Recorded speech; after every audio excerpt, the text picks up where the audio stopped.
واش عمرك حسيتي براسك عيان ولكن ما فهمش علاش؟ نفس الخدمه نفس الحياه ولكن الطاقه نقصت، الصبر نقص، التركيز مشتت، وكتقول يمكن غير التعب. ولكن شنو الا كان شي حاجه اعمق؟ اليوم غادي نهضروا على الارهاق النفسي من زاويه علميه، وغادي نشوفوا كيفاش الضغط المزمن يقدر يغير الدماغ ديالك تدريجيا بلا ما تحس.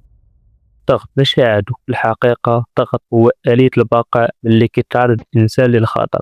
الجسم كيدير استجابه سريعه باش يحمي راسو، هاد الاستجابه كتسمى استجابه الكر او الفر. كيطلع الادرينالين، كيطلع الكورتيزول، القلب كيضرب بسرعه، التركيز كيولي حاد. هادشي مفيد الا كان مؤقت. المشكل كيبدا ملي الضغط كيولي يومي، ملي ما كيبقاش كاين وقت للتعافي. هنا كيتحول النظام من اداه الحمايه الى مصدر استنزاف. داخل جسمك كاين نظام حساس بزاف سميتو محور الوتر، الغده النخاميه، الغده الكظريه. ببساطه الدماغ كيشوف الخطر، كيصدر اشارات، الجسم كيطلع الكورتيزول. حالة عاديه ملي كيحل الخطر الكورتيزول كيهبط، ولكن في الارهاق المزمن الكورتيزول كيولي مرتفع مده طويله. وهنا كيبدا التاثير الحقيقي. الكورتيزول مرتفع باستمرار يقدر ياثر على النوم، المناعه، الذاكره، المزاج، حتى الشهيه. دراسات كثيره ربطت بين الضغط المزمن وزياده الخطر الاكتئاب او الاضطرابات القلق.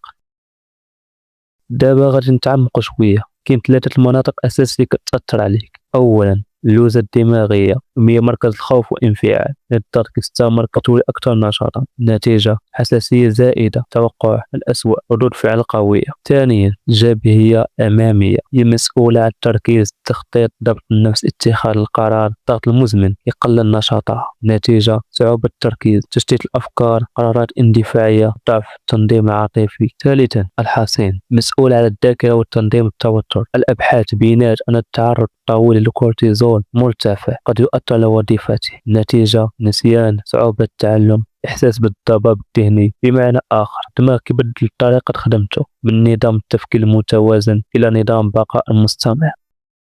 إرهاق ما كيوقفش المخ، كيأثر حتى على الجسم.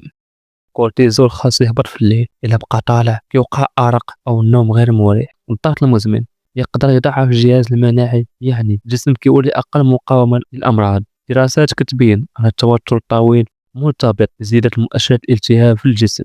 الضغط كيأثر على المعدة والأمعاء، حيث الدماغ والأمعاء مرتبطين بقوة عبر ما يسمى بمحور الدماغ الأمعاء. حيث الإرهاق كيجي تدريجيا ماشي نهار واحد وكيتبدل كل شيء. الجسم كيتأقلم وكيستمر وكيعوض حتى كيولي الوضع هو الطبيعي الجديد.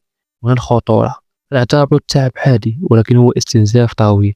الإرهاق النفسي ماشي ضعف في الشخصية، هو نتيجة ضغط طويل متوازنش. كيبدا بالتغييرات بسيطة في المزاج، ثم التركيز، ثم النوم، ثم الطاقة. وفي الحلقة الجاية غادي نهضروا على العلامات الدقيقة اللي كتبين أن الضغط وصل لمرحلة الإرهاق قبل ما يتحول لمشكل أكبر. إذا بغيتي تعرف واش أنت داخل هذه المرحلة ما تفوتش الحلقة الثانية إن شاء الله.